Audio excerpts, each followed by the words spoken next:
दक्षिणी दिल्ली की 69 अनाधिकृत कॉलोनियों के लोग अपनी कॉलोनी को नियमित करने के लिए उतरे सड़क पर, किया 3 किलोमीटर का पैदल मार्च।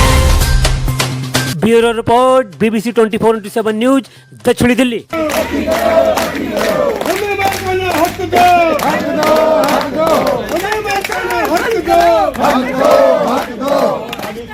भ्रष्टाचार खत्म करो।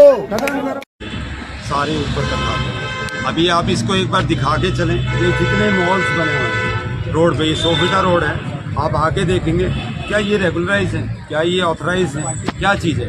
एफिलिएट तो मैं उसको कहूँगा ना जिसका किराया 7 लाख रुपए आ रहे हैं। हम लोग घरों छोटे घर हैं, वो कैसे एफिलिएट हो सकते हैं। आपने जो मांग की है कि पलानियाँ पास की, जब पास नहीं की गई तो आप क्या करेंगे, अगला कदम क्या है?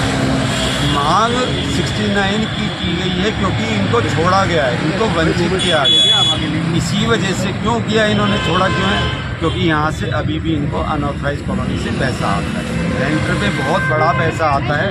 इस वजह से ये नहीं चाहते कि ये ऑथराइज होगी तो कौन पैसा देगा। आज का जो प्रोटेक्शन था उसके बारे में थोड़ा सा बताएं, क्या था, किस तरीके से किया गया? प्रोटेक्शन यही था कि हमें नियमित करो। आपसे जो है PM उदय योजना प्रधानमंत्री मोदी जी ने निकाली, उनका बड़ा साफ था कि लोगों को रजिस्ट्री के अंडर में लाओ। आप एक स्मार्ट सिटी बनाने जाते हैं, अगर रेगुलर होगा तो स्मार्ट सिटी, अदरवाइज कोई भी बिजनेस अगर आप कहोगे तो आप रेडी वाला बिजनेस कहोगे। अगर वो ऑथराइज नहीं है, रजिस्टर्ड नहीं है, तो हमारे घर बिल्कुल इसी तरह से रजिस्टर्ड नहीं है, आप 4 पैसे का इस पे लोन नहीं ले सकते। यूए के तमाम अध्यक्षों ने एक कैंडल मार्च, शांति मार्च निकाला है, क्या कहेंगे और क्या प्रपोजल आपने गवर्नमेंट को दिया है? देखिए, ये candle march peaceful candle march था और सरकार तक अपनी आवाज़ पहुंचाने का एक माध्यम था कि जैसे आपने 1731 कॉलोनियों को दिल्ली में रेगुलराइज किया और ये 69 कॉलोनियाँ जिसमें लगभग 3 से 5 लाख के बीच में आदमी रहते हैं, इनको भी रेगुलराइज किया जाए ताकि इन लोगों की जो राजनीतिक चिंता है कि हमारा तो घर भी अपना नहीं है, हमारी कॉलोनी रेगुलराइज नहीं है, क्या होगा, इस परेशानी से इन लोगों को भी मुक्ति मिल सके। कुल कितनी ऐसी कॉलोनियाँ हैं जो अभी तक सरकार के कोटे से, सरकार के खाते से रेगुलाइज नहीं की गई हैं? ये 69 कॉलोनियाँ हैं और लगभग सारी साउथ दिल्ली के अंदर हैं। तो क्या कहकर उन्होंने टाल दिया इन कॉलोनियों को, क्यों नहीं किया? इनमें एक वर्ड जोड़ा गया है, ये कॉलोनियाँ एफुलेंट है। एफुलेंट, देखिए कॉलोनी कोई एफुलेंट नहीं होती, कॉलोनी में रहने वाले लोग कोई एफुलेंट हो सकते हैं, लेकिन मजे की बात यह है कि यहाँ तो 50 घर के, 100 गज के, 150 गज के, 200 गज के घर हैं। तो ऐसे 200, 100, 50, 150, 200 गज के घर वालों को एफुलेंट कह के अनऑथराइज कॉलोनियों की लिस्ट से बाहर कर दिया जाए, इनको रेगुलराइज ना किया जाए, तो ये 5 लाख लोगों के लिए अन्याय है। तो ये तो एफलाइंट का सौदा इन्होंने रख दिया, प्रपोजल रख दिया कि भाई एफलाइंट का, इसलिए इनको रेगुलाइज नहीं किया जाता। अब उन मुद्दों पर क्या कहेंगे जो रेगुलाइज होने के बाद में भी, रजिस्टर्ड होने के बाद में भी टूट रहे हैं, और क्या नाम है, बुलडोजर जो है पीला पंजा चल रहा है दलीले से, क्या मंशा झलकती है?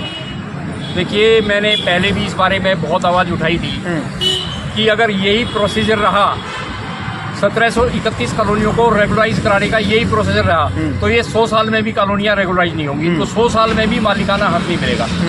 आज की डेट में मुश्किल से 8 लाख घरों में से 40,000 लोगों को मालिकाना हक मिल पाया है, रजिस्ट्री हो पाई है।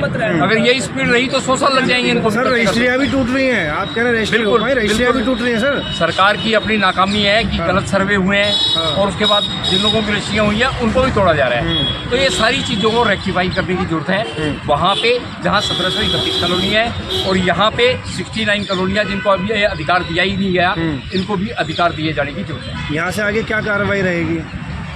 सरकार तक हमारी आवाज़ जारी है। जैन साहब गृह मंत्रालय में काम करते हैं, हमारे माध्यम से वहाँ भी आवाज़ उठाएंगे। सब लोग, हमारी जो आवाज़ आप तमाम मीडिया के माध्यम से आज सरकार तक पहुँचेगी। और हमें पहला इलेक्शन जब आया था उस दौरान तमाम पोस्टर लगे थे, तमाम बैनर छपे थे, और अब इलेक्शन आने से पहले एक पोस्टर और भी लगा है, शायद उस पर आप कुछ आपके संज्ञान में है या नहीं है, कि जो अनाधिकृत बाकी कॉलोनियाँ थी जो टूट रही थी, तोड़-फोड़ थी, उन पर अभी कुछ हद तक रोक लगा दी गई है। तो रोक लगाने का मतलब क्या, उनको फाइनल क्यों नहीं किया जा रहा?